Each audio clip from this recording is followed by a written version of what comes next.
Welcome to everybody. We're so happy to have you here to join this feature that we're having. And thank you, Bess, also for joining, and the David Berman Foundation for supporting this series. This is our 14th episode, and I'm really excited to introduce Liz Phillips. She's a composer, video, audio, media artist, really prolific. And her talk is going to give us a little retrospective looking back and forward, so that's exciting. We're also joined by author Paula Rabinovitz, welcome, and painter Nitin Mukul. Also joining us is Carol Parkinson, who's the director of Harvestworks and collaborator on this series. So just a few words, because I could spend the whole hour just going through your CV, Liz. But she received Guggenheim Fellowship, New York State Council of the Arts, Annea, all kinds of support. She teaches workshops on sound and interactive media in the sculpture department at Purchase College and at Columbia University MFA program.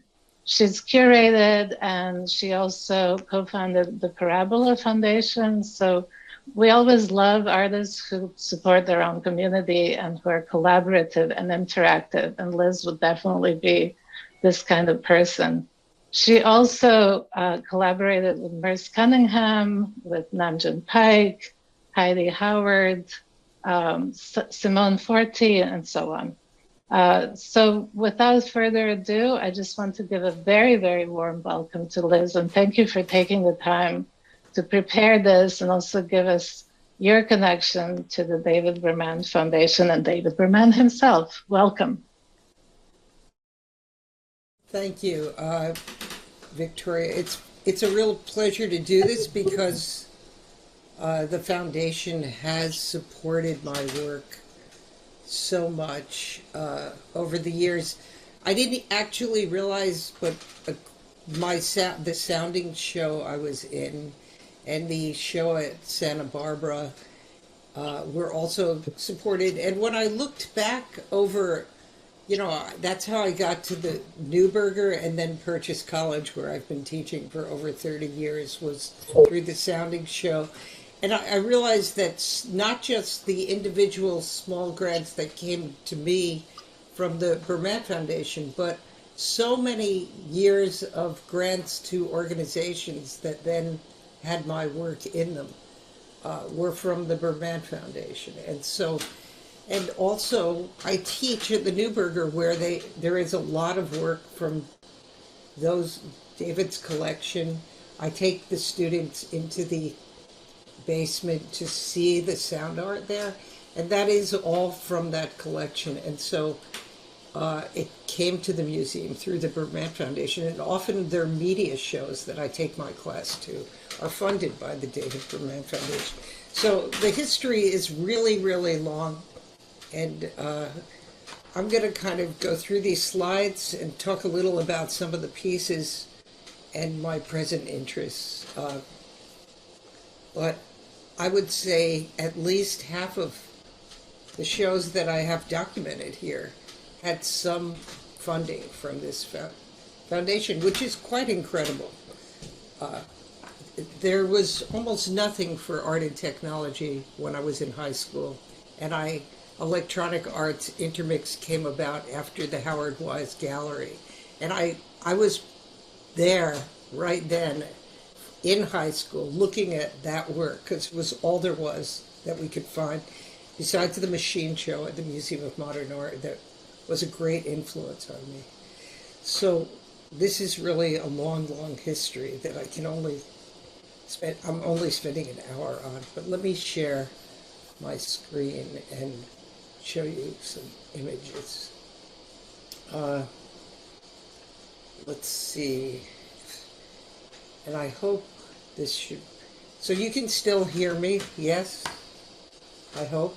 We hear you, we see you, and it's looking good. Okay, yes. Great, thank you. And just let me know, because I'm used to interactive exhibits, installations, and teaching. I always improvise my way through. So this is broken unbroken terracotta at the kitchen. And this was one of my first, I feel, really important works. And it was at the Broome Street kitchen. And as you see there, there's June Paik and Garrett List and Peters, no, what's his name? Something Saul. Anyway, this was really important for me because I'm using capacitance fields, and I could cut the mylar to shape to radiate the field that I wanted and have a center where people could balance the sounds over time. And recently, Mary Lucier sent me this photo, these black and whites converted to digital photos. They're quite wonderful. I have them in very high resolution now. So the form on the right is copper, and the one on the floor is mylar.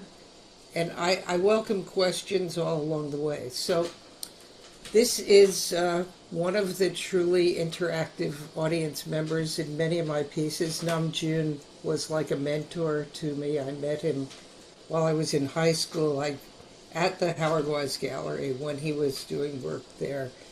It was his magnet on a TV pulling that image apart that made me feel like I could do anything I wanted to with technology. And then we became close friends. After I met him at the Vision and Television show and became in his sort of, we got to know each other then. And Shigeko was soon part of the picture, Kubota. So I'm gonna, why isn't it just, sorry, go away. So in the next image is,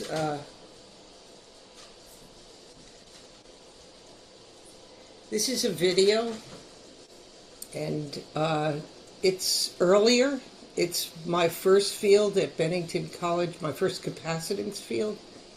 And the person interacting there is a dancer from my class. And this is 1970. And that's Robert Kovich, who then went on to work with Merce Cunningham's Dance Company. I think it's... So he's hearing that beginning, but you aren't. But now, and I'm gonna just move quickly. That's me in college.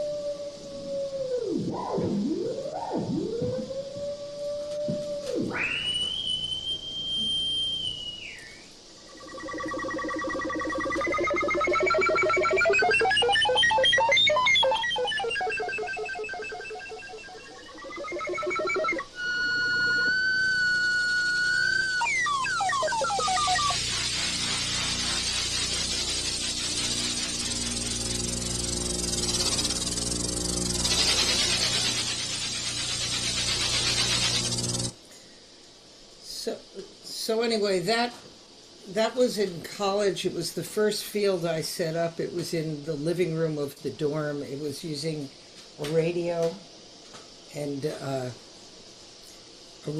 several radios to pick up the pitches from a metal plate under the rug. And I had sort of devised this because the antenna on my TV, when I got to Vermont, showed all these lines across the screen and nothing came into focus. But when I went near and far from the TV, I changed the image, and I figured if I wired up to that TV, and I blew a few fuses in the dorm, but I wired to the TV and eventually got these fields working. And it was there at Bennington at that point that I met a lot of people like Sridhar Boppat, and I guess Doug Davis was married in that living room to Jane Bell, and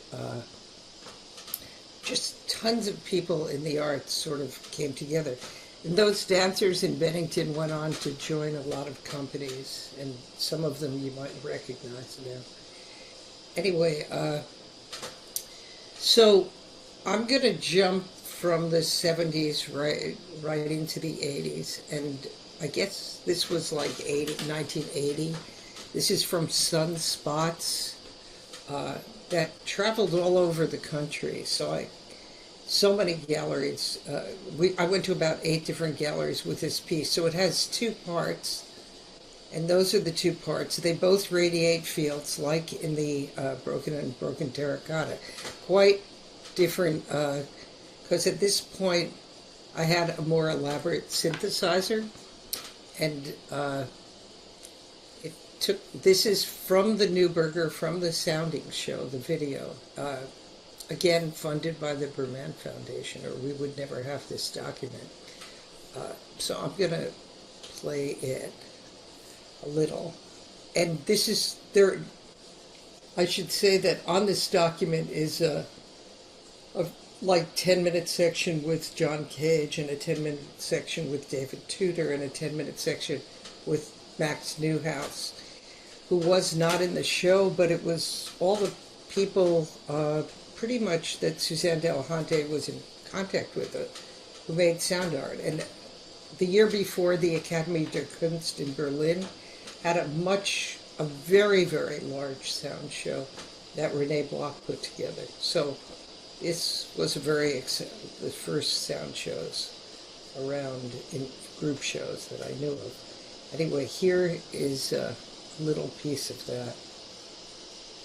You'll see as I go close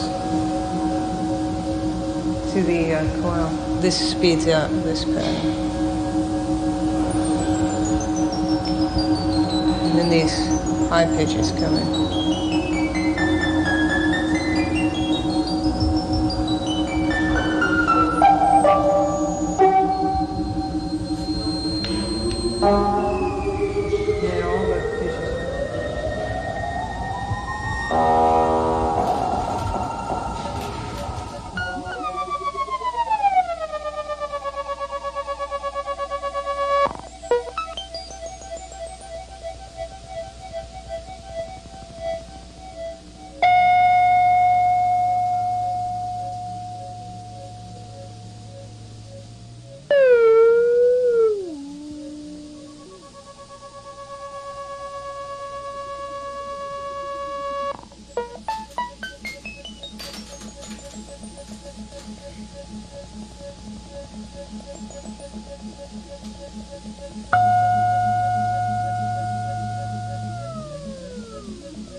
Yeah, I have so much work here, and it's such a small part of my work, but I want to stop this because the next one is about the same work, only it's actually was made a little earlier when I was developing the piece in my studio.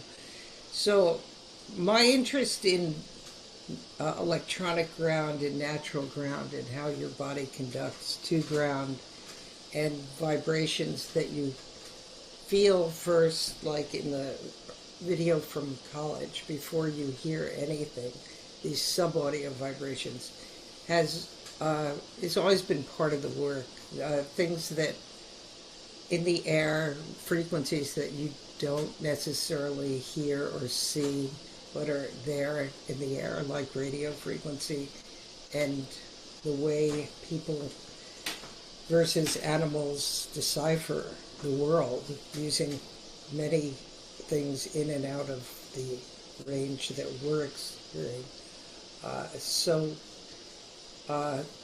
Anyway, I'm going to jump into this sort of fun video that Channel 5 made but never showed, of that was a collaboration between Robert Kovich, that you see in my dorm video, and Nam June and I,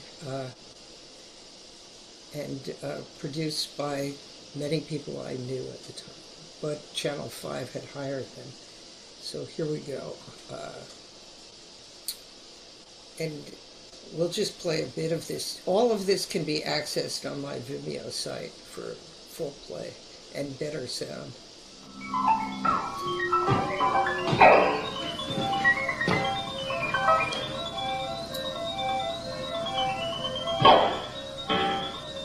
We commissioned two of the nation's leading electronic artists, Liz Phillips and June Paik, plus Robert Kovich, a dancer with the renowned Merce Cunningham Dance Company. We began the creation of our work of art at the loft of Liz Phillips. Ms. Phillips works with electronic music. She installs her pieces in museums and public places. Our plan is to have Robert Kovich explore the response created by dancing in Ms. Phillips' electronic environment. We will then take the result on videotape to video artist June Paik, who will electronically synthesize the Kovich-Phillips collaboration. Paik will be putting our tape through a video synthesizer, electronically altering the image, creating a color distortion. As one writer describes it, reintroducing the technical problems that television engineers spent years trying to eliminate. Mr. Paik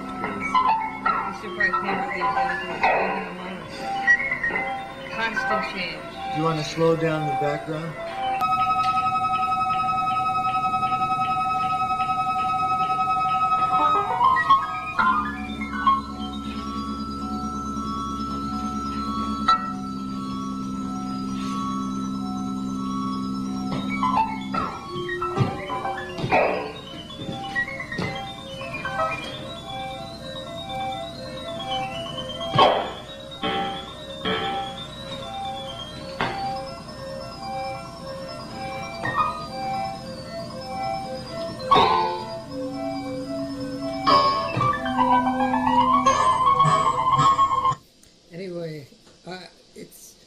It sounds very loud on video to me, but I'm gonna.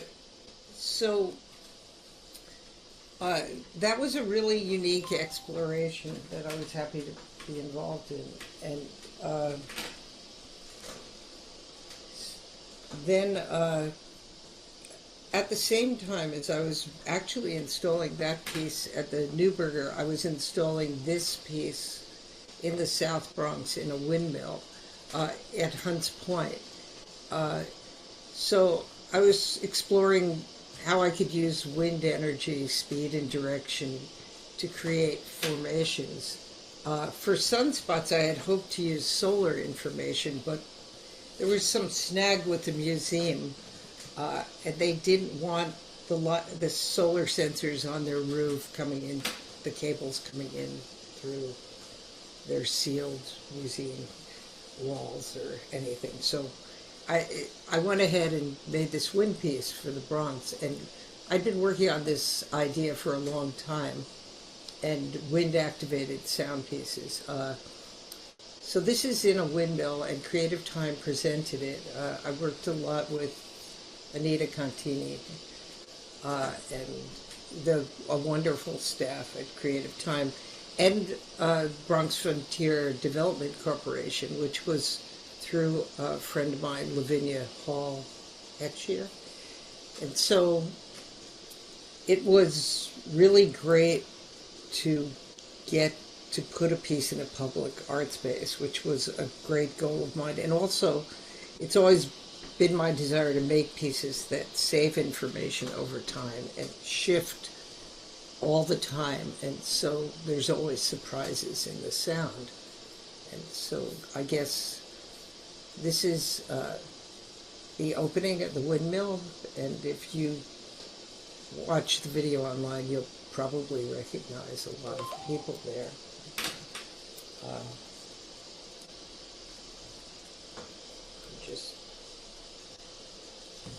So then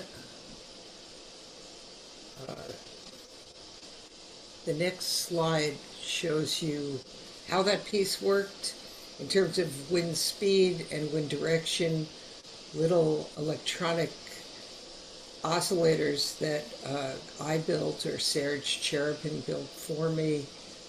I used a sequencer so that each wind direction here would change. I don't know, does my pointer work? Can you see it? I don't know. No. Oh. We'll try it again. So the wind direction is defined by the weather vane and the wind speed. I compare what's really interesting is not to just make sounds go faster when they're faster. Just they also I compare a low anemometer and a high anemometer on the windmill and across the space so that the difference between wind can be picked up, and the gusts that are more like what you feel than what you ordinarily hear can be felt and heard. And then again, when the wind gets very fast, there's envelopes of sound. So you can hear that a little bit in this video. The kind of longer sound structures that I'm interested in often don't work on video, but we really have no other means. So we're going to go with a bit of this.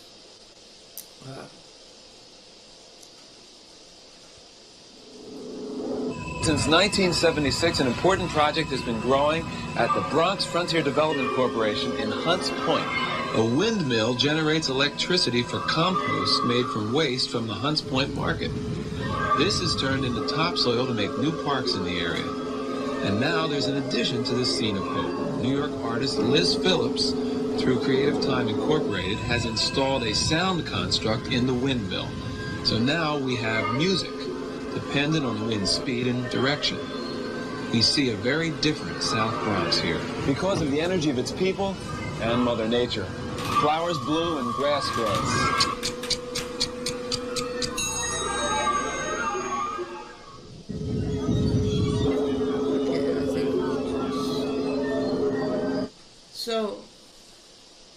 So that was very important for me to get involved in a community of people interested in alternative energy and harness natural energy to work with in a piece. And also that whole community of people I still have, speak with often about new technologies and things. So this slide I'm showing you is from the Kala Institute in San Francisco, which was my first piece with live koi. And I grew up with a pond in the backyard and ice skating and following koi in the pond with my skates. And I was fascinated by how they move. So I put fish sensors. My brother was a fisherman, so I had this fish finder in the tank. And then later, in the next one, I used just light sensors across and lights across the tank. But there was a huge amount to discover because, I knew from my childhood about, I used to catch frogs and fish by just going slower than a frog. A frog was looking for flies and things, and so I would pet its back, move in very slowly, and I could just lift it up. And it was the same with fish. Koi in the pond, you could pat their blowholes and lift them out of the water and put them back. So I've had this real interest in nature, how things grow and change, not just animals, but plants even more so. So this was an opportunity to do a piece with fish from Kala Institute. And then, let's see if I can, the next one is a strangely formatted slide, but it is a tank of koi. And what was really interesting about this one, which was one of many fish pieces I did, was that the tank next to, on the right, which you can barely see, is a wavetable that vibrates with frequencies. And it turned out the koi liked certain frequencies, and so they would bow on their sides when they passed the light sensors and go slow and activate the sounds that vibrated the water that they liked. And that was the first time I got real feedback in that way from the fish. So it was really important for me. Anyway, actually, I could go back to that and say that David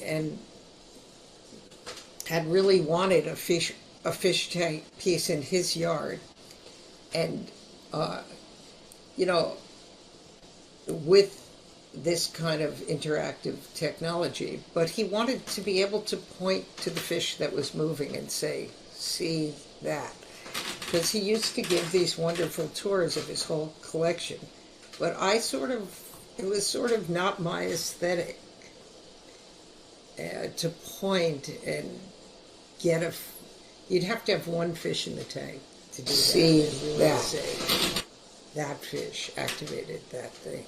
And I wasn't that interested in that. So we never got to that point where we were ready to agree on the piece to buy.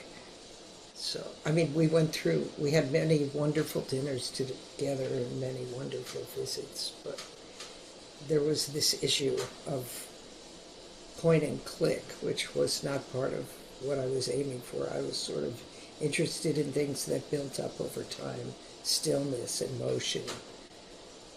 So it's worth talking about these different aesthetics sometime.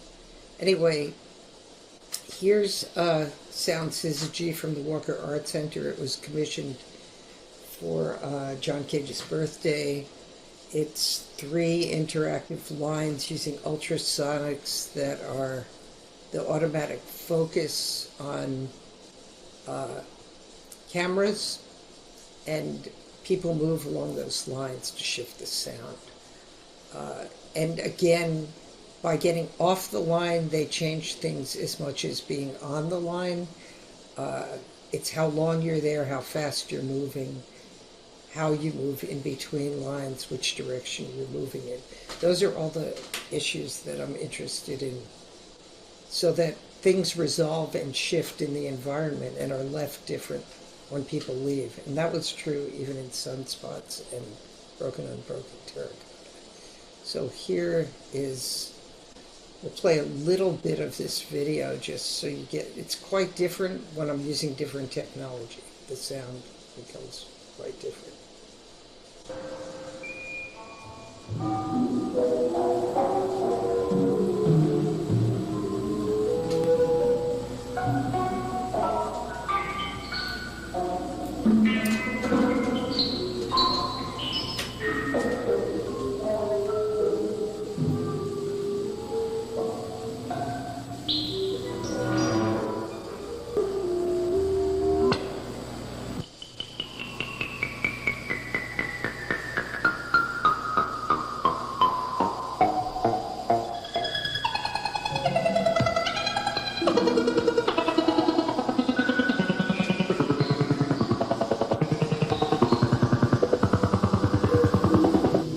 Sound Syzygy is a tuned space, awaiting activation. Anyway,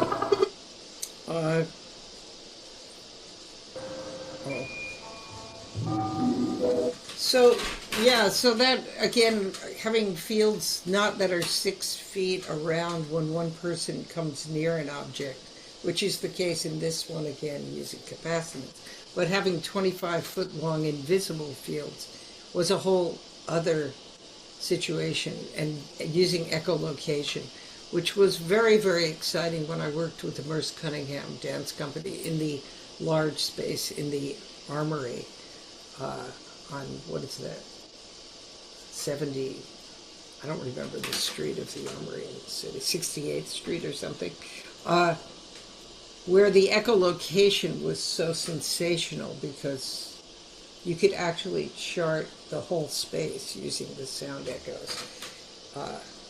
So this is one of my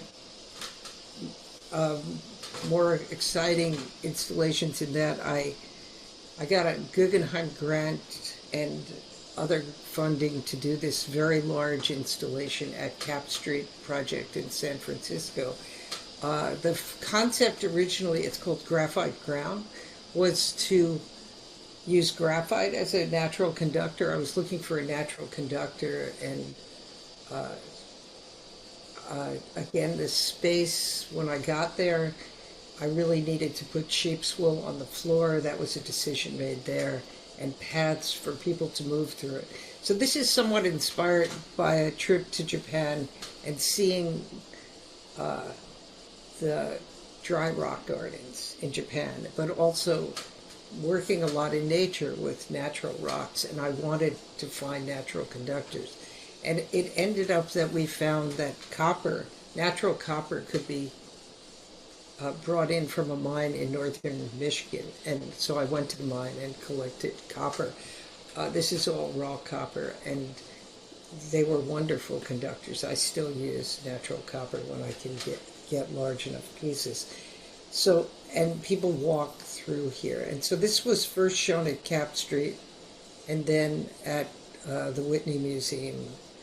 And it was a lot to move, 1,500 pounds of pink flagstone, the pathways, all the copper rocks, 500 pounds of copper.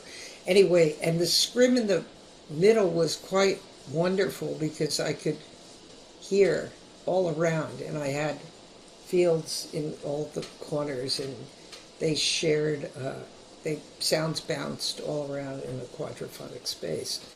Again, using regular loudspeakers. So here's another picture from the Whitney.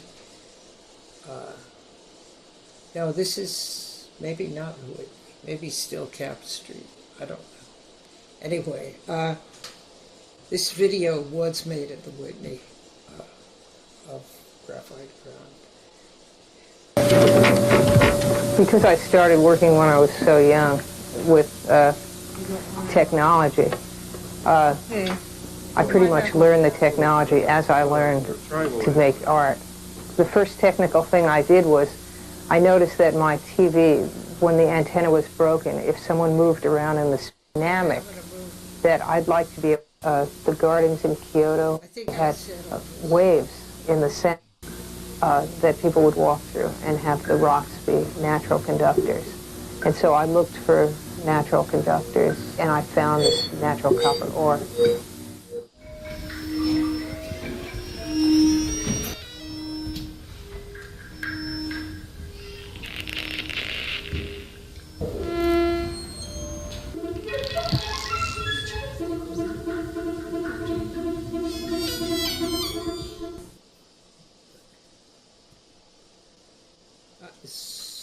So yeah, so that I realized that these are little excerpts from my videos, and this one has me repeating myself, so excuse me for that. But this is Mersonic Illuminations, a piece I did using neon. My friend Kenny Greenberg had alerted me to a process that I believe started with another David Bruman artist, Nicholas Senia, where you could move the light to different places in the tubes.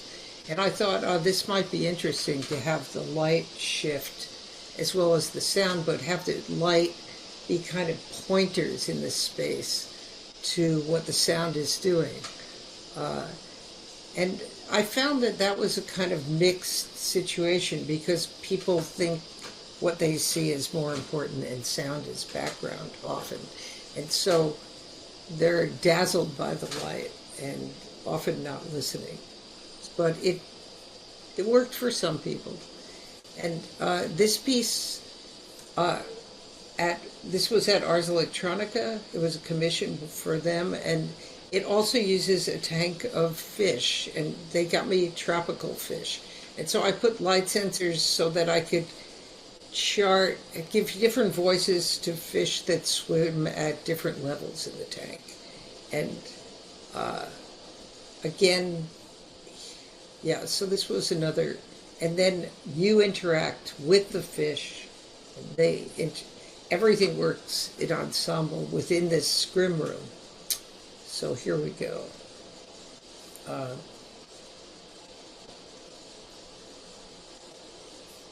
Sorry.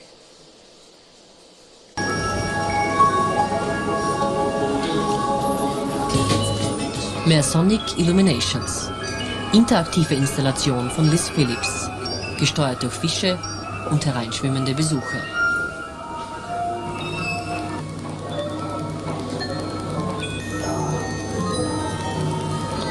Anyway,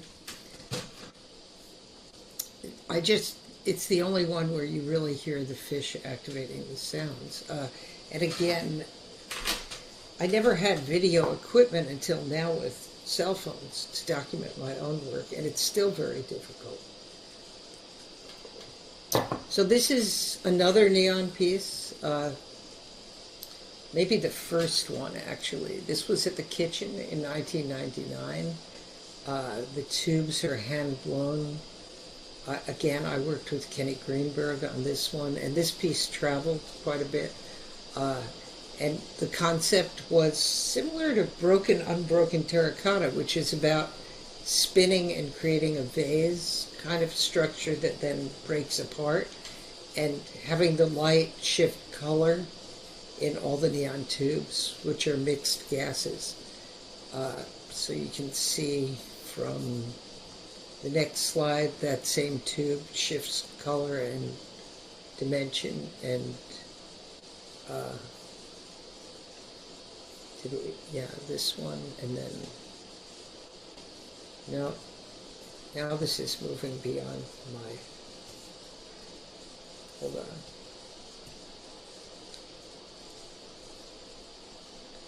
I guess this one has a little video. I'm going to play for a second just so that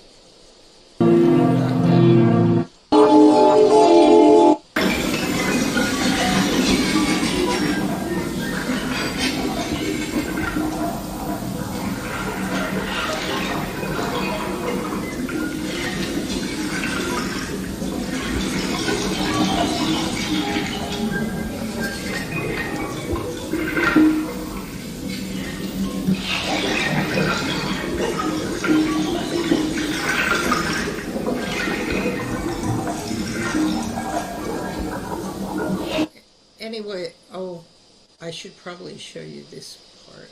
Let me see if I can find. Maybe not.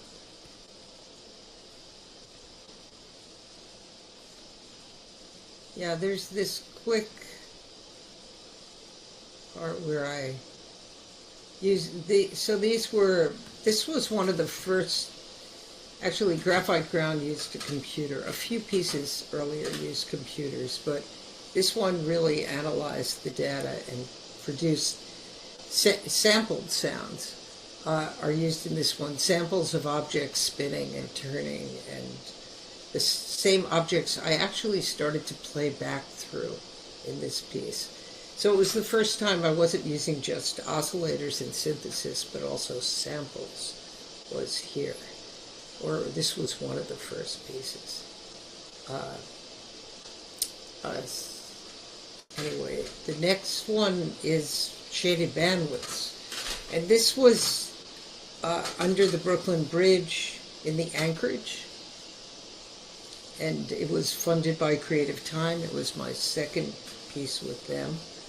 And it was a collaboration with Annie Bonnie, where she made the video, and it responded. I responded to the light in the video. The video responded to the sound. We used an oscilloscope, which I controlled with sound and sub-audio to make a lot of the images. So we worked a long time collaboratively. And the concept I had with shaded bandwidths was when you cross the bridge, there's interference patterns, and there's a little story and other video about this, and you hear them so your radio goes in and out. And since I had studied and worked and designed a lot with radio frequency, I was very aware of how the bridge's architecture affected the radio. And this piece sort of captures that with 3 ultrasonic lines.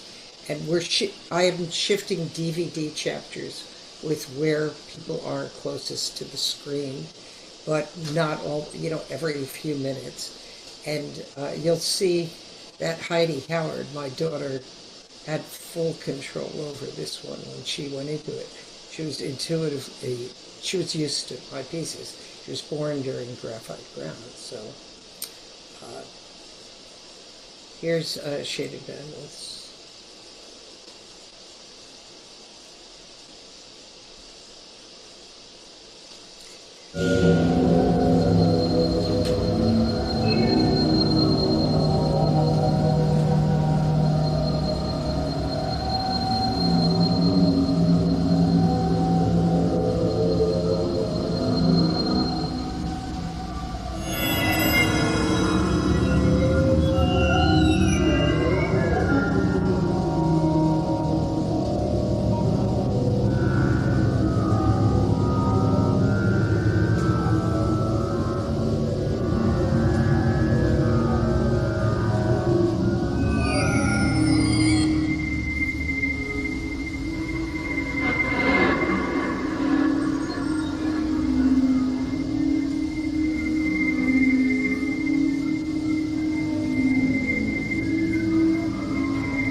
Anyway, that had 12 channels of sound, and some were responding with samples that were processed by her motion, and others were responding. It was radios responding. You can probably hear all that. And then there was the radios crossing the bridge that were built into the video, and the light changed sound responding to that. So I had lots of levels of responsive movement and sound. So there's just like 2 cuts in that video that we had to make just to show enough. This is the Jewish Museum in New York. They asked for a piece for their Light Times 8 show. This is intermingling. I found this image recently on their website. It's a piece with 3 pieces of neon on the wall. I realize I'm never going to get through all this, so I'm going to just show you. It was in the window too, using some of the same objects, and using the speakers were the objects in the piece. So these, again, the loudspeakers were totally this and this and this, using transducers on the objects. So the vase was a loudspeaker. So next I'm going to quickly just show you this piece from the Queens Museum. It's called Echolocation Queens. It was, I think, the second piece I did with the Queens Museum. The first was at the Payne Weber Gallery. And this one, again, we'll show a drop of the video. It was very elaborate. This is a weather balloon. I realized that I was working a lot with binaural sound, which you can't really hear well on Zoom, but you can if you go to the website and listen to pieces. But again, video cameras never pick it up right. So it's only in the newest work that I have it properly documented. But this piece used two cameras, the distance to your eyes, and projected on a weather balloon in the center. The sound came out of objects around the room. And I made this piece, I think I had about 30 days to make the video and audio, and I made it from restaurants in Queens where I like to eat, just asking if I could video and, document with sound and audio on locations. So this is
anyway, yeah, that was really exciting to do, and I do miss a lot of those restaurants as they were, but some are still there, like the last one is a Vietnamese restaurant. Only her daughters sort the basil now, but they went to Yale and Vassar, but they're still working there sometimes. Anyway, it's a terrific restaurant, Fauxbac. And so this is a work sort of different. I made it with my daughter, Heidi. I photographed these ginkgo leaves on the left that fall on a path next to our house. Although since the hurricane, those ginkgo trees have come down.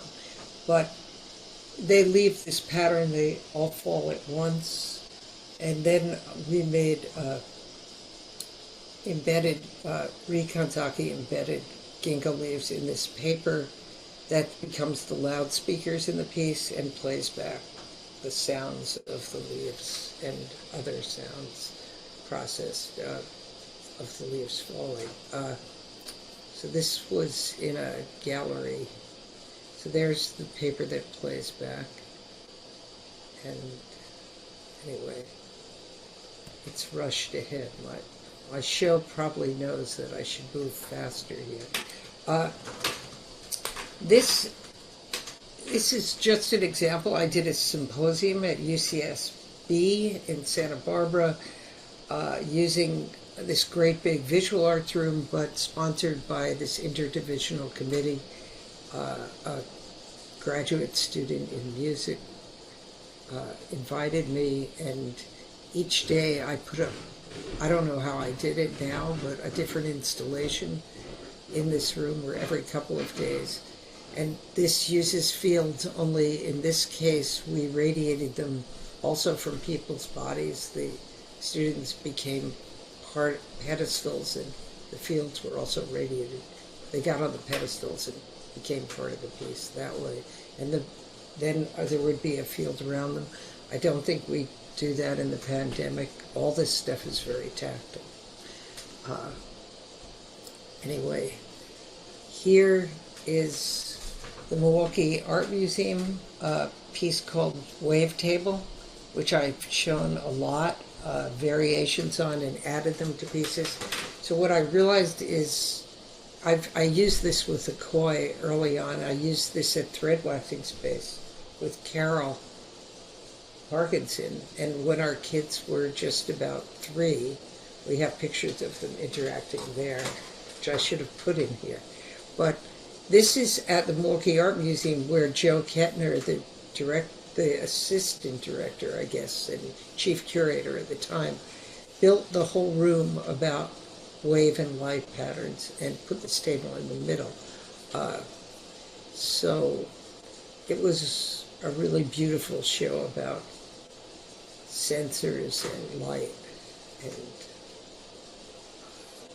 anyway, it was up for quite a long time. And this is my wavetable in action in a show. This is at Frederieke Taylor Gallery in New York City. This table, in this case, it responds to sound. So anybody walking near, singing, just their footsteps, if the quietest sounds become loud, the louder sounds become quiet. And you'll hear Joan LaBarbera happened to be, I was very lucky to have her as an audience participant that day.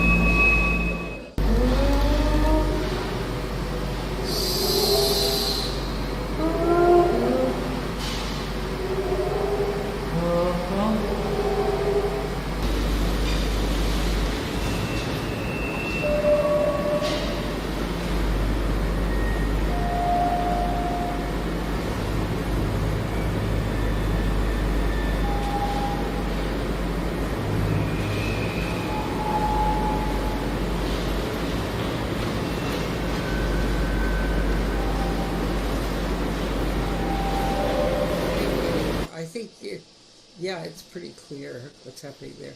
So, and I use that to, so again, I'm using that table much later in Spectral Reservoir in 2011 in a show called The Ocean Glitterized at the Pelham Art Center, put together by Tisha Holst. In this case, the sound is coming out of bamboo and a shell, 2 shells, and the table. And I was asked to do a piece about the sound in Westchester, and I record a lot in Westchester, so I recorded on the water there in a rowboat, and just the waves coming in, and the sound for the whole piece is made from samples from the area, and processed by people moving around the table. I guess a little later I got involved with this dancer, Mariko Endo, and we made a piece over 2 years where, again, all the video is made in Westchester at the Edith Reed Sanctuary.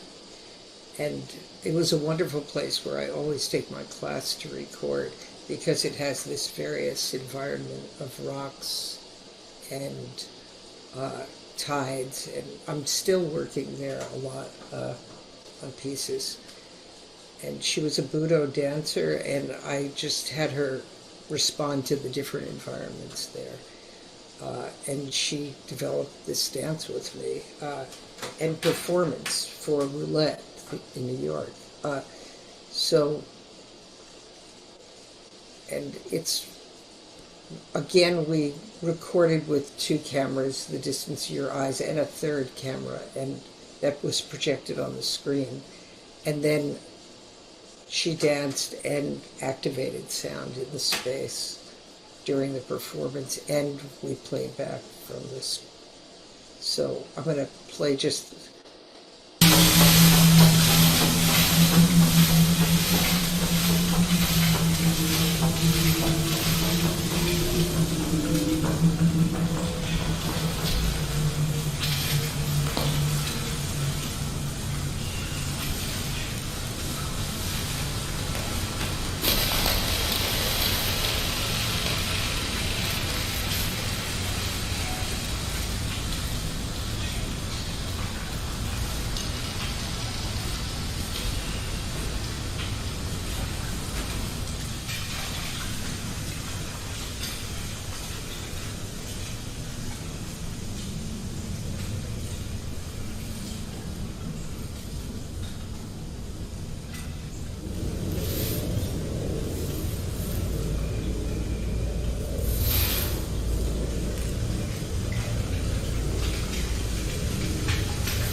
again, you can see that on the website. But I think she and I were very interested in slow movement, and it was great to find a dancer who would listen and move in nature.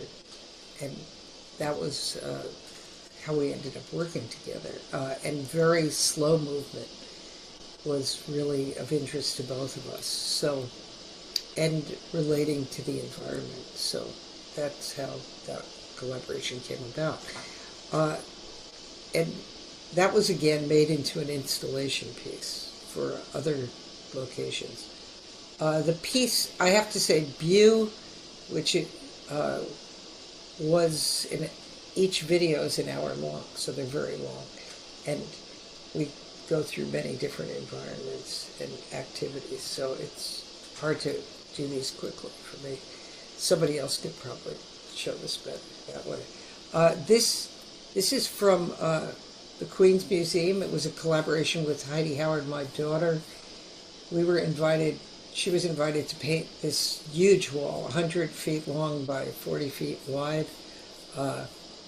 And we were invited, I put in 22 sound objects, 6 different elaborate sort of separate channels of sound. Heidi had asked me to divide the piece with her into let me move to the next slide. It'll be, so it's spring, I guess fall, it's spring, summer, fall, winter down the wall, and to have different sounds in each area playing simultaneously. So that was a real challenge for me, because I don't usually think that way about sound. But it worked out really surprisingly well. And the piece was kind of, because my mother had passed away, we had these chairs that you'll see that were hers. We had this is a portrait Heidi painted of me in the middle, a little larger than life, which was frightening to me. There's a mirror portrait of her, and many objects for my mother, her scarf painted into the wall here, and the chairs underneath.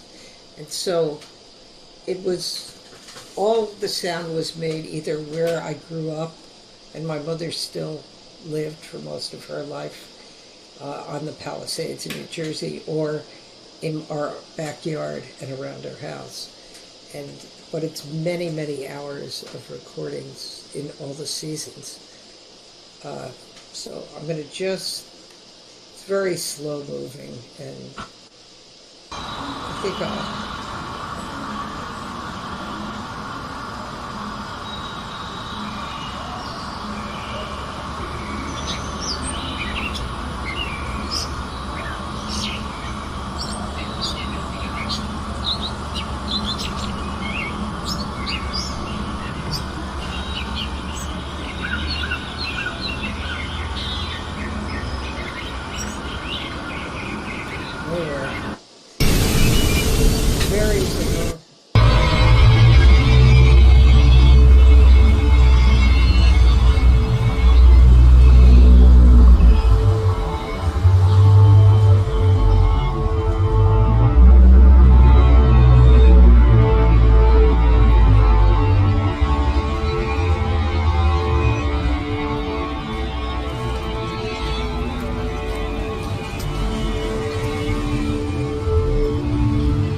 this is another very long piece, and again, if it's interactive, you can stay as long as you want. You can go to different areas.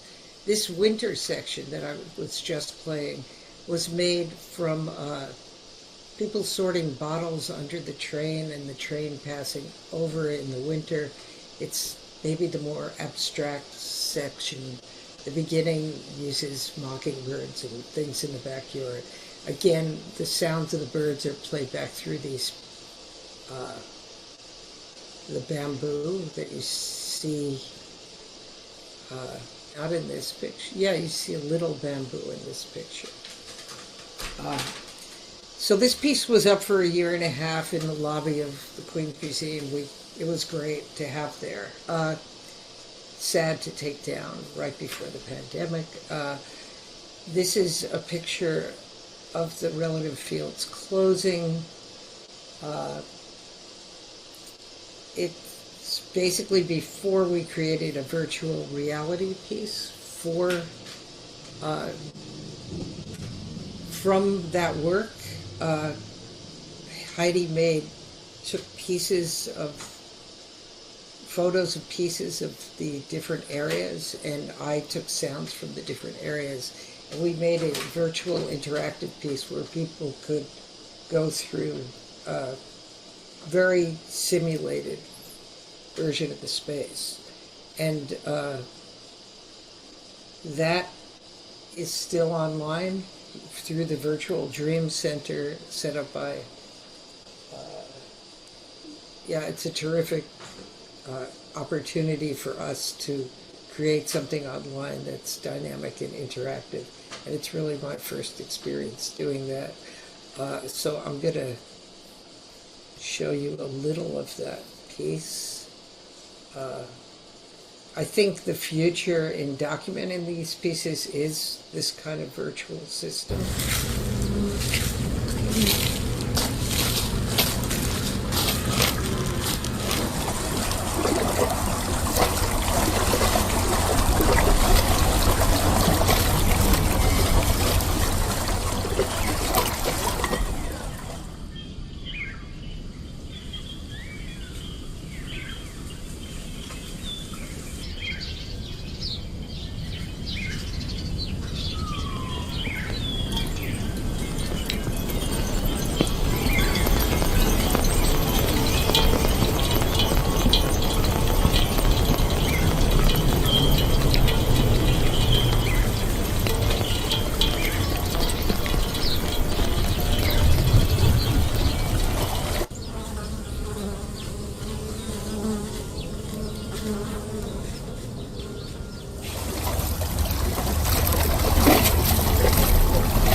It's a lot of fun to navigate through and activate parts and activate other parts yourself. A much more recent piece, I guess it's this year, or maybe March 17th, 2022. I've been working a lot on underwater sound recording with Annea Lockwood. But this piece was using a lot of the recordings that she and I made recording during the pandemic in Westchester, meeting in our cars and recording, and a lot of other underwater sound, collecting these sounds because the most recent pieces we collaborated on use the sounds from the Schuylkill River in Pennsylvania. But this is with our New York sounds, and this was at Experimental Intermedia at Elia Friedman Gallery, curated by Phil Block. This is, Joan Logue made this very nice short video from our performance there. So I'm going to...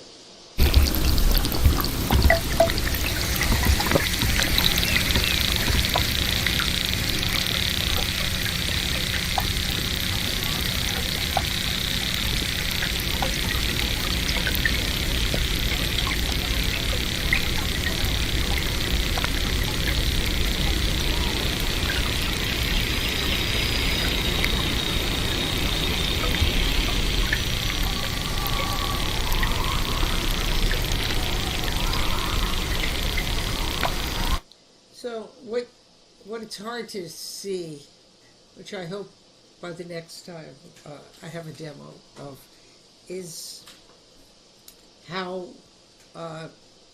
this works. So Heidi has a bracelet on with a sensor in it, and that sensor is made by Mujik sensors, and it picks up movement at different directions. And so as she paints this portrait of me and the fish through the fish tank, I'm activating this processing the sounds that are activated by her movements and shifted in timbre and pitch and all sorts of ways by her movements while she paints. So it's a really interactive mix.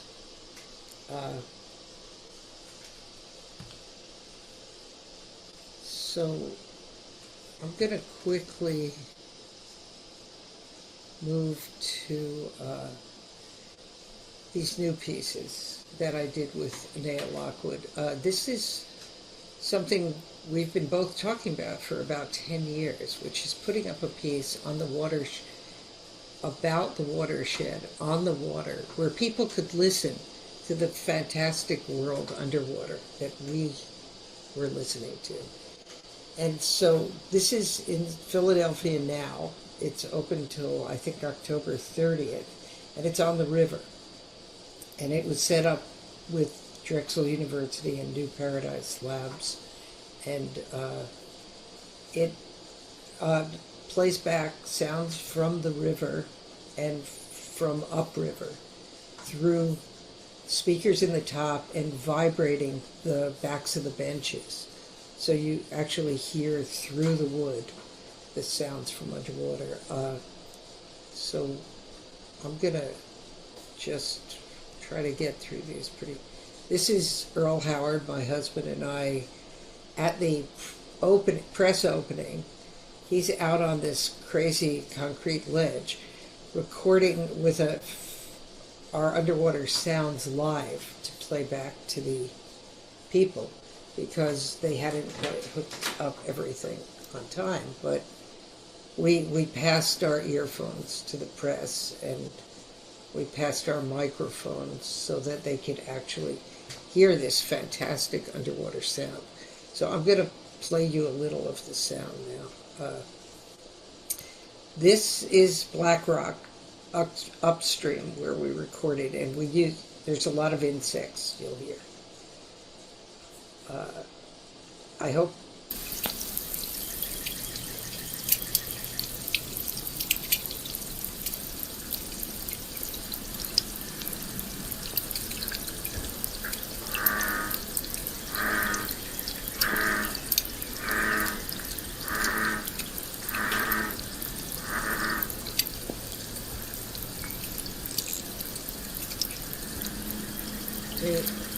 I'm going to move to, this is right there, underwater on location.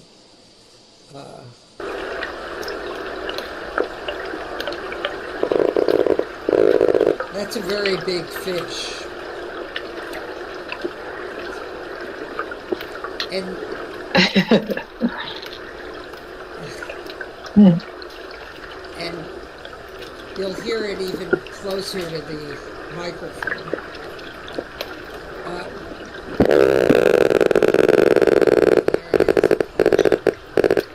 And there's a diving duck, if you can see there. Anyway, it's a lot. It's pretty amazing what we found on location, because it's a very noisy location with lots of cars, and this huge train comes through, and there's highways all around you, and you don't hear the river until you dip your mic into it. And then there's this incredible world. At low tide, I guess the fish can't get over the ladders, and so there's tons of fish. You can hear schools of fish like I never have before. And you hear these underwater bubbles of oxygen being released from photosynthesis. And they're really beautiful sounds coming from this rather, you wouldn't want to get in this water. But this again is the patch that Frank Spigner helped make. I mean, I had terrific help on this project from Mujik Labs, Tirath Kumar Majumdar of Mujik, and Izzy Stevenson, and Jonathan Harris and Frank, all helping me to build the technology that would run within this piece. And I can view it every day from a hotspot and see what's going on there and see how the waves are coming into the piece from the water.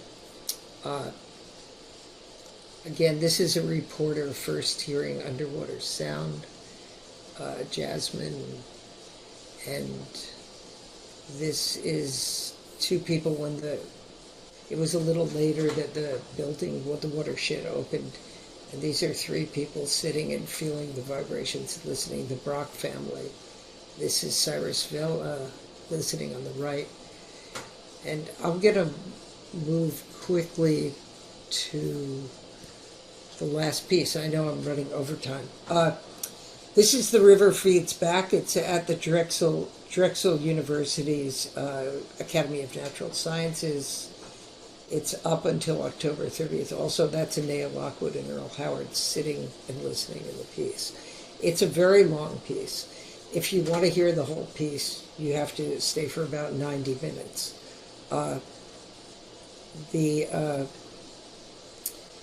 All these objects, either sound passes through them as portals or they actually play back sound. This bench plays back very low frequencies like this. You're probably not hearing this.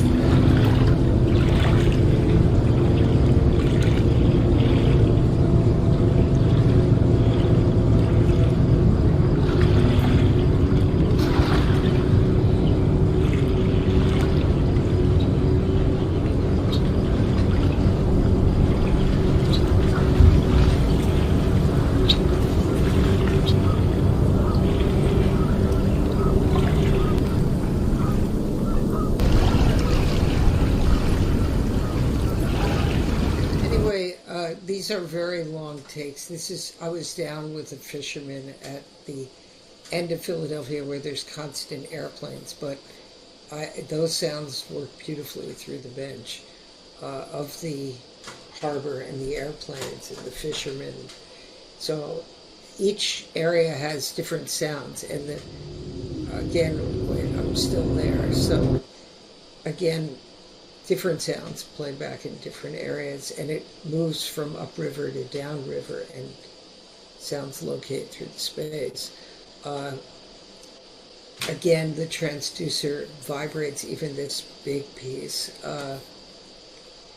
This sound is from the Wissahickon, so that's sort of in the middle of the river.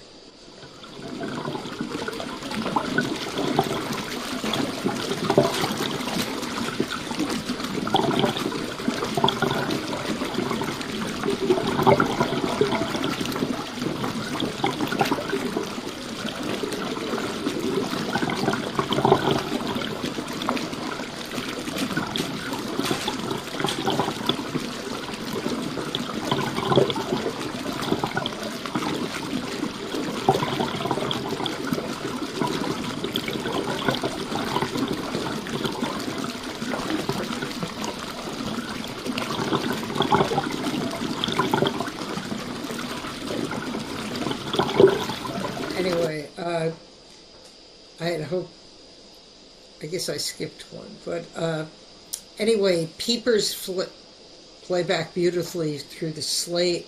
We basically found what sounds we had and what they played back best through, and that's how we designed the walk through the river piece. And I think that's, is that my last slide? No, maybe not. Anyway, I think, yeah, so sometimes the sound just passing through the speakers, through the portals, worked best for Annea and I. She likes the fricatives and the very clear sounds of the water running. And I do too, and the kind of melodies that the water has. And sometimes we needed to use loudspeakers besides objects to create that. Anyway, I want to turn to my respondents in the audience, and we can talk more that way. So maybe you can stop sharing. Yes. Wow. That's all I can say is wow. yeah, How amazing. Your work is just beyond spectacular, and there's such a thread from when you were in school to today. It's just so wonderful and really moving to me. And I kept thinking, wow, you've influenced so many people. Thank you. You know, I've been influenced by so many people too. I mean, it's a wonderful new world that we entered when I guess I made the hard switch from just studying nature and building birds' nests and building sculpture from clay and things to becoming a sound artist. I mean, in a way, I don't get to be in collections until maybe now when the technology is acceptable and portable. But those early pieces took $40,000 worth of technology to make, and I was reluctant to get rid of my instruments, basically. And so things have really changed and gotten better for artists who use technology. And again, there are more collectors, but still not a lot of them like David Bermant was. I mean, very few, almost none in Europe or here have collections like that. That's true. And but we have, it's a great opportunity, and the technology got cheaper and improved, which very little in the world has. I mean, that is one of the great things about using this kind of material. It's just dramatic in its improvement in quality and phase that you can capture and things. And it's faster technology. But sorry, but having said that, have you saved all your original pieces or some of them? Because I have it's a lot of debate. Yeah. Yes, I have more than I like to say in storage.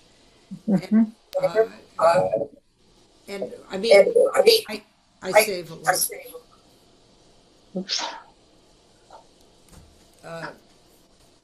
But again, they all would have to get put back together, and that takes a team of people constructing them. Not all are as hard as netting, but even the graphite ground, I did save all the copper rocks. Oh, great. So it can be done. And the neon, which probably has lost some of its gas, but could be refilled, you know, I save all the neon, the hand-blown neon. Wonderful. But it's very hard. It's hard, I know. It's hard. Yeah, it's a real challenge to maintain, and they should be collected. I mean, that would be the ultimate way to keep these pieces, is to start to put them in collections. Again, the ones with Heidi later are easier that way. I mean, and I feel like now I can get closer to the natural materials that I started with an interest in, and use more of them in installations, and use truly live material in a way that really wasn't possible to control until new technology. And again, I think virtual walkthroughs that people can take on their own that are possible now. So the documentation could all be more elaborate of each piece. But again, it's a job for more people than myself to take on. So very excited by having Paula and Nitin here. Paula, did you want to say a few words as a respondent? I don't I don't know that there's all that much to add.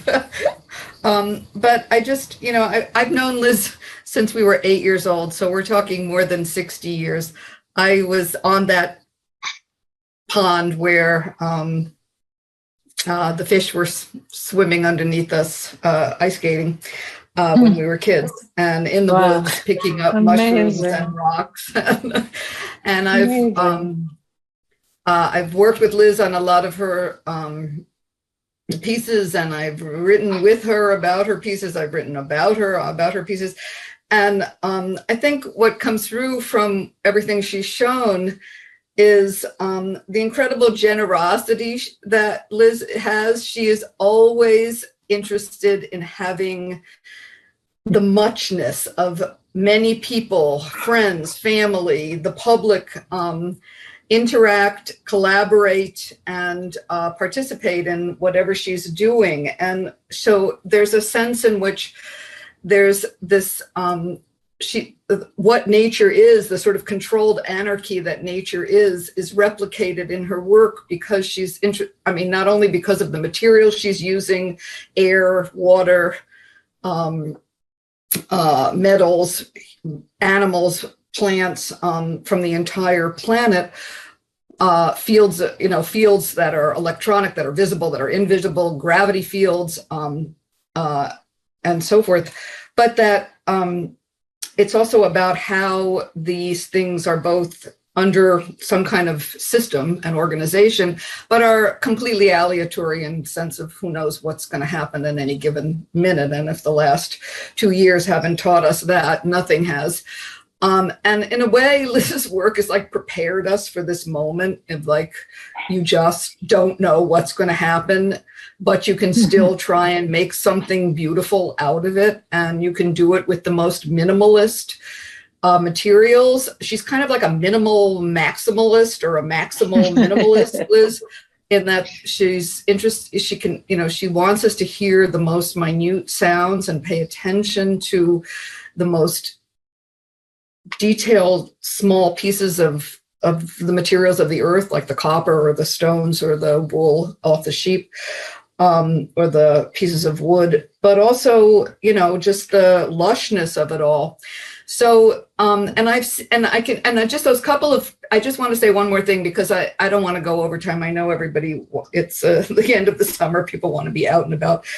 But if you saw those couple of videos where there are kids in them, and I know this from my own kids and from watching other kids do this, kids understand her work in a very visceral way. And it's not because what she's doing is dumb at all. It's because they understand how to interact and the immediacy of being in a place, being in a space, hearing what's there, feeling the sensations of the surroundings. And there's always there's always the sense of openness, like come on in and hang out. And that happens when her work is in these public places. It happens when it's in these alternative spaces, like underneath the Brooklyn Bridge. It happens when it's outside in Peavy Plaza in Minneapolis, where the local Native Americans who were most often unhoused and living on the streets sort of took on the job of protecting Liz's piece and taking care of it and singing along with it and so forth. It happens in museums where museums are forced to open up and become more, they're much more so now, but when she was first working, museums did not let you touch anything. They didn't want you to go near anything. And she was all about, no, the people are the work. The work isn't there just to be looked at. It's not just to be heard. It is to be made by people. So, like I said, there's a kind of generosity. And then the final thing is just she loves interference. It's about the mess of the world and the mess of work. And that's why she always has to show her work, like when you were in math class and the teacher said, no, you can't just give the answer. You have to show your work. And she always insists on having all the electronics visible, so that it's not that this is a hidden secret, mysterious procedure, but rather this is a visible, made thing that humans do, and a human did, but humans do it collectively by working together. So there's a kind of incredible, joyous optimism to Liz's work that, like I said, it's sort of like, this is the moment for it. So, I won't go on any longer, but it's, I can say that I have been at almost, not all, but many of the pieces that she documented in one form or another, either because I was schlepping things or I was helping to make sounds or whatever, or I was helping to record. And Well, what can I say? We've been friends for more than 60 years, and we're still friends. I mean, actually incredible to hear that you were playing together and looking at nature together. I'm curious, Liz, actually about ecology and environmentalism and how what you're doing actually connects to that. If you just look at your last work with the river in Pennsylvania, that's been seriously polluted with coal, and it's got all kinds of awful history. How do you integrate that into what you do? Yeah, well, actually, that piece was funded by Pew through New Paradise Labs, and it is very important if people get close to the water and they appreciate what's alive in the water. It just brings, I mean, Annea and I both felt that would bring people closer to life in the water and protecting that life in the water. And so I feel like, I don't feel like I'm proselytizing, but I feel like I'm discovering all the time how to get closer to nature, how to hear unheard things, how to this week clip onto all these plants and listen to all these insects play through the trees and the plants. All the time I'm sort of discovering, and then I want to share those discoveries. I mean, like Paula said, sometimes there's a high risk of failure when you're dealing with so many parameters of change and focusing them all in. But I think it's really important to build things that are like living structures and emulate living structures. So I've always been dedicated to that, and I have a garden. I grow things. It really matters to me. That's very clear from your work. And Annea is here. I wonder if she would chime in about your collaboration, because you're both so amazing. It's wonderful to have you here, Annea. Oh, it's pure joy to collaborate with Liz. Her mind takes my mind to places I wouldn't have thought of going, and approaches which would not have occurred to me. And I've always loved the way she plays sound through material, or sound becomes doubly material because it's transduced through all sorts of materials. But working with her on exactly that basis, that structure, has been fascinating and absolutely totally convinced me that she's totally right. Way to go. Well, you two are a total power duo, I have to say. Amazing. Yeah, I mean, for me, it's been an incredible learning experience to work with Annea, who's a much more patient listener than I am sometimes, and got me to do much longer recordings of things. And I mean, it was a real lesson. I guess a similar lesson was when I worked with Yoshi Masawada years ago with his long horns. I mean, there's just a kind of dedication to digging in on the sound that was wonderful for me, and really a lesson.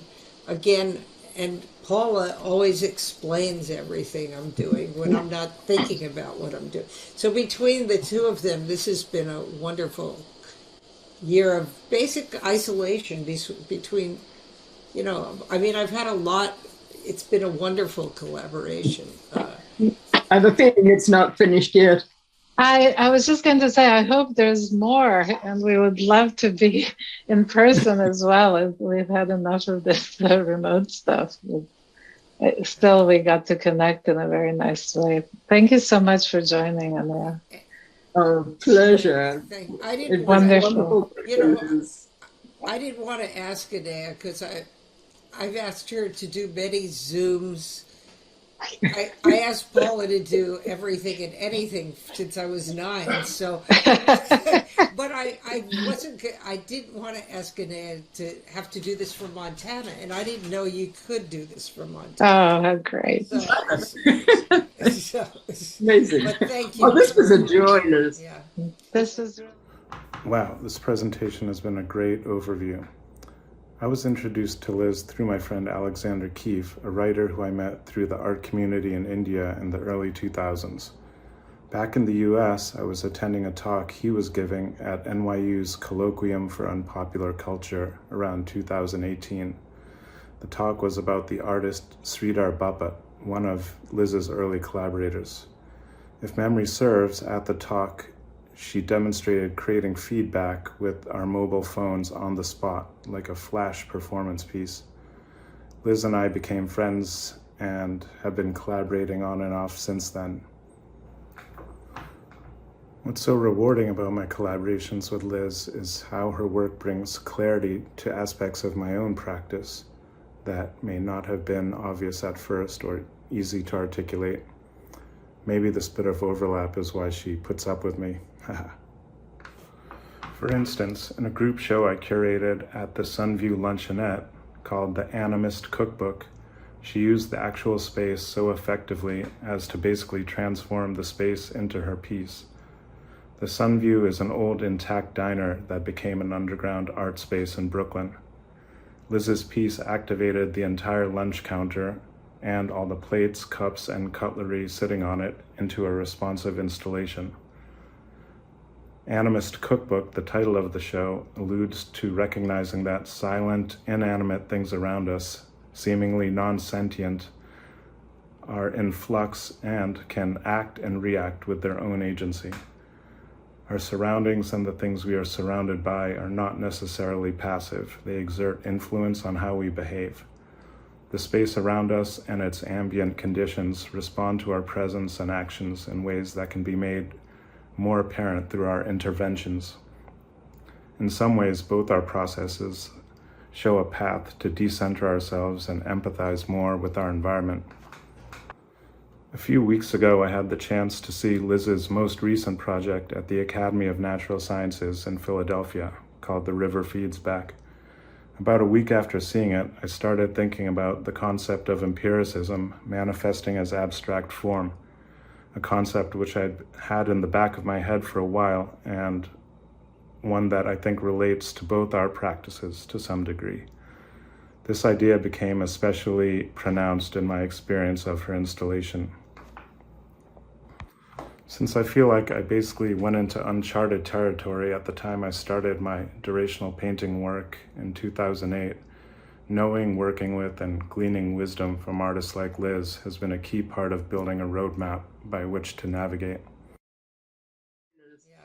This is really wonderful. So, And Carol Parkinson is here. I'm wondering, she's logged on from upstate somewhere with a bad connection.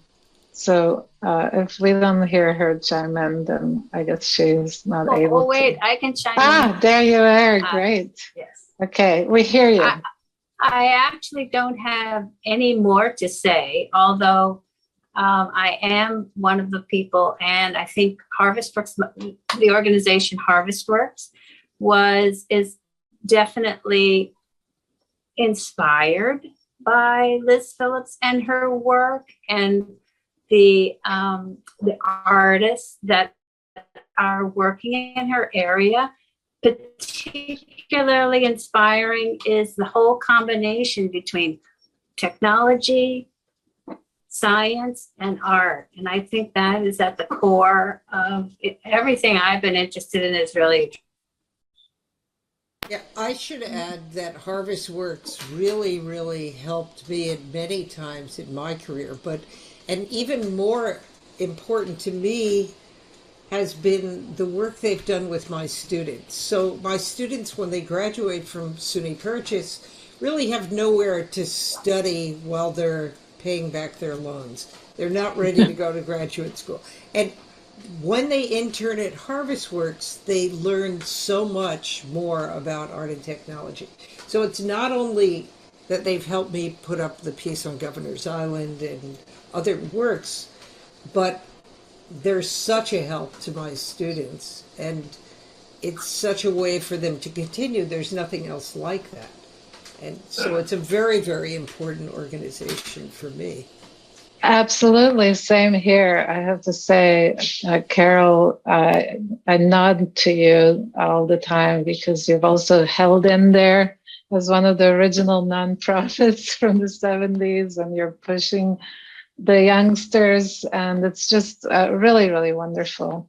This session to me just brings me so much joy because also in the last couple of years I've been working with Anuradha Vikram, who's a curator in LA, on a new exhibition program that we're planning for 2024 at the Getty. And what we proposed, and we're also working with Harvestworks, is atmosphere of sound, sonic art in times of climate disruption. And you have come up repeatedly, as has Annea, Lockwood, and many people who you mentioned.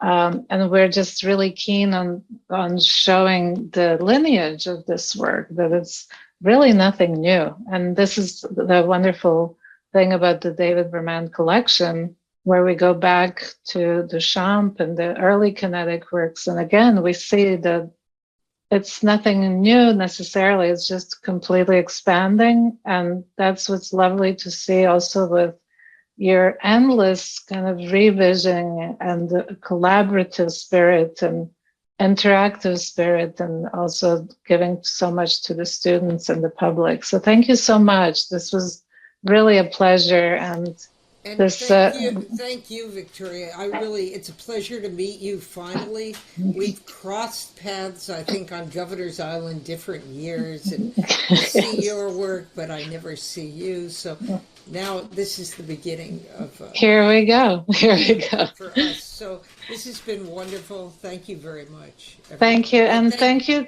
to all the guests. I want to thank Bess also. Absolutely. Yeah, because I knew her mother well and pretty well, and I really enjoyed all the time I got to spend with her in California. Whenever Susan, it was wonderful, and David, I knew very long through. My husband and I ate at our first 5-star restaurants with David in New York in the 70s, and he liked our taste. I'll tell one funny last story. I don't know if my husband's here, Earl Howard, but when in the early 70s, David had a Mercedes with, a very fancy car, and Earl was looking at it, I think in his garage before we took off for dinner, and he said to Earl, who's blind, and a composer, but he said, I bet you can't guess what my turn signals are on this car. And Earl had just looked at his whole collection, and he had walked him through it, and he touched what he could of it. And he said, well, it's probably, the hand signals are probably two hands pointing left and right, made of neon, that go on and off. And David couldn't believe it. It was the beginning of a long friendship. Amazing. What an amazing story. Yeah, really. It was very fun. And David had loved things that lit up, moved, made sound. And he was intrigued by that world. Susan brought a more natural world into his life. And so it was really exciting to see him develop more interest in the fish in the pond stuff and stuff like that I was doing. I was glad. And the color shifts, so they weren't all just silver and black and bright like early art and technology, but there was a lot more nuance that came into the work. So it was really quite wonderful. But anyway, I'm glad you're continuing the foundation. It's great. Yeah, we're continuing the spirit for sure. And once again, thank you to our guests, Paula Rabinovitz, Nitin, who I think we lost a bad connection, but thank you for trying to join. Thank you so much, Liz. I loved seeing all of your work. It's totally impressive. You've accomplished so much. Well, and I really appreciate you being here with us today. And it's really small foundations that are family run like this that have really, it's the Phaedrus Foundation. There's several that have, when I'm really trying to do some research and there's no big funding They have saved me so I could continue working. So I just can't tell you how important it is. But thank you. Absolutely. And a lot of people are saying, thank you, Rose, for streaming this, and we'll have it available. And once again, thank you, Bess, for sponsoring this. And Liz, thank you so much for preparing such a beautiful talk. We really, really appreciate it. It's a pleasure, but thank you. Thank you. Goodbye, everybody.